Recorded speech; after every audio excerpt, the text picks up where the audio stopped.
Hello and welcome. This video will serve as an introduction and explanation on how to use the Hours by Pay Period tab within the Service Planner spreadsheet, which we hope you'll use as a resource to help you plan out your service hours for the remainder of your service.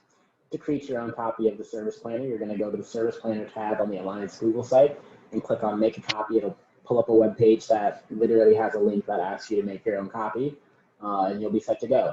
And if you need to review this or any of the other Service Planner videos, the links for each can be found on the Alliance Google site.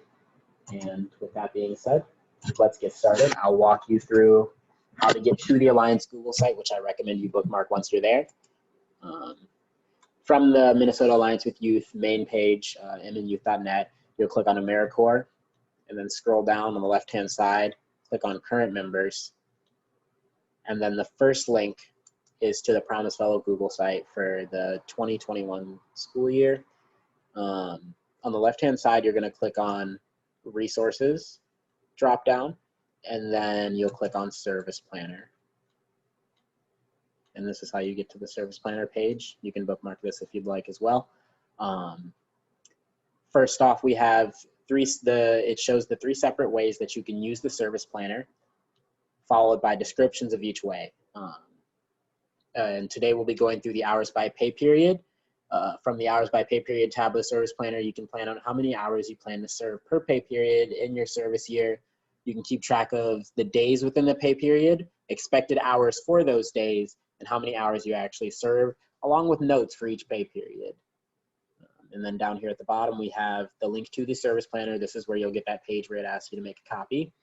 And then Service Planner instructional video links can be found right here as well. Diving right in the second tab of the weekly Service Planner, so this is where you'll start once you go to the Hours by Pay Period tab.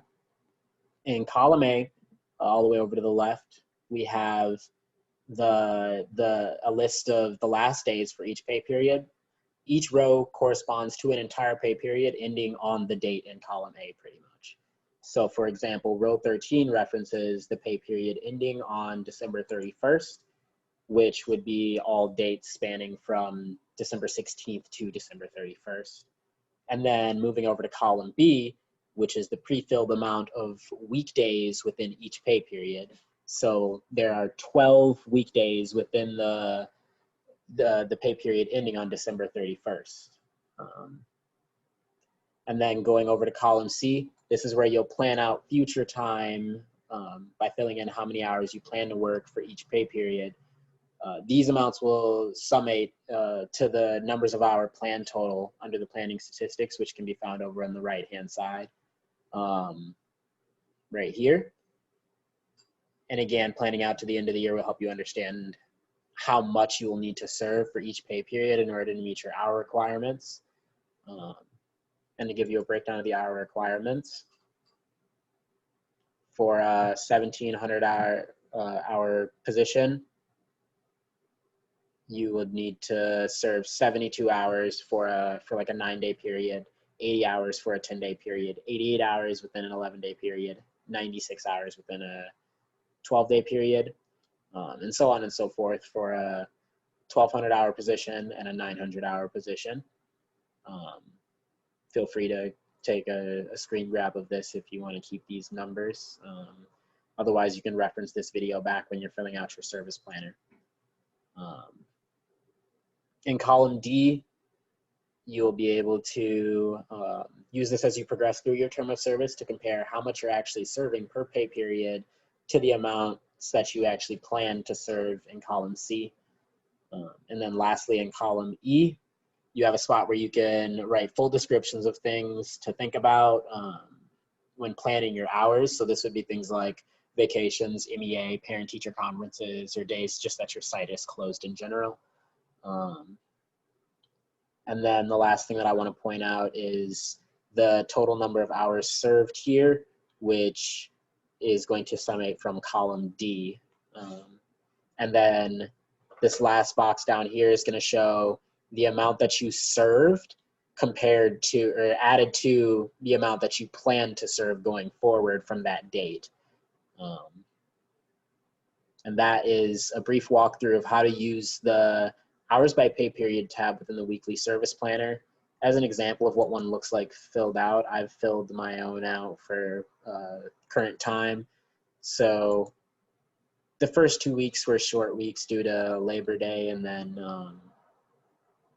service starting on January 1st for me, which fell on a Tuesday. So I planned for 72 hours that week, 88 hours the next week, and then so on and so forth throughout the rest of the year, noting that there's only like one day that has 9 weekdays in it. So that's the only time that I had to put in the 72 otherwise. But you can plan for shorter weeks if you have like vacations or things like that coming up.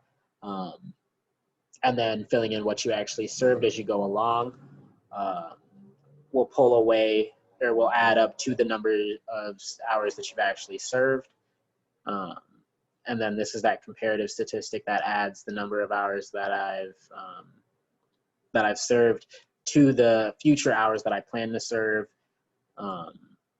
And one thing that's important to note is just keeping this number from falling below the total number of hours needed for your term of service.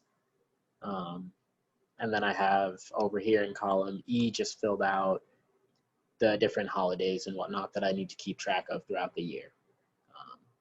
So this is a brief example of what the weekly service planner looks like filled out for the hours by pay period section. Thank you for joining me, and I wish you a good rest of your service. If you have any questions, feel free to reach out to your Promise Fellow leader. Thank you.